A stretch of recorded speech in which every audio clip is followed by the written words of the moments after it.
कोरपावलीत क्रिकेटचा जल्लोष, काँग्रेस जिल्हाध्यक्ष धनंजय चौधरी यांच्या हस्ते खुल्या स्पर्धेचे दिमाखदार उद्घाटन। यावल प्रतिनिधी फिरोज तडवी।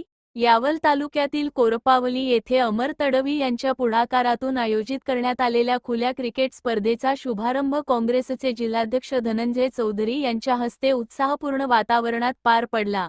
स्पर्धेला परिसरातील खेळाडू, क्रीडाप्रेमी आणि ग्रामस्थांनी उत्स्फूर्त प्रतिसाद दिला। उद्घाटनप्रसंगी माजी सभापती लीलाधर चौधरी, राकेश फेगडे, सरपंच विलास अडकमोल, उमेश जावळे, मुख्तार पटेल यांच्यासह मान्यवर उपस्थित होते। यावेळी बोलताना धनंजय चौधरी म्हणाले की ग्रामीण भागातील मैदानी खेळांची परंपरा जपण्यासाठी अशा क्रीडा स्पर्धा अत्यंत महत्त्वाच्या आहेत। खेळामुळे युवकांमध्ये शिस्त, संघभावना, नेतृत्वगुण आणि निरोगी स्पर्धात्मक वृत्ती विकसित होते।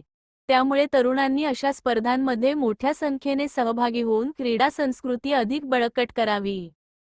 कार्यक्रमाचे आयोजन अमर तडवी यांनी केले असून स्पर्धेच्या उत्कृष्ट नियोजनाबद्दल उपस्थितांनी आयोजकांचे कौतुक केले। उद्घाटनानंतर स्पर्धेतील सामन्यांना उत्साहपूर्ण वातावरणात सुरुवात झाली।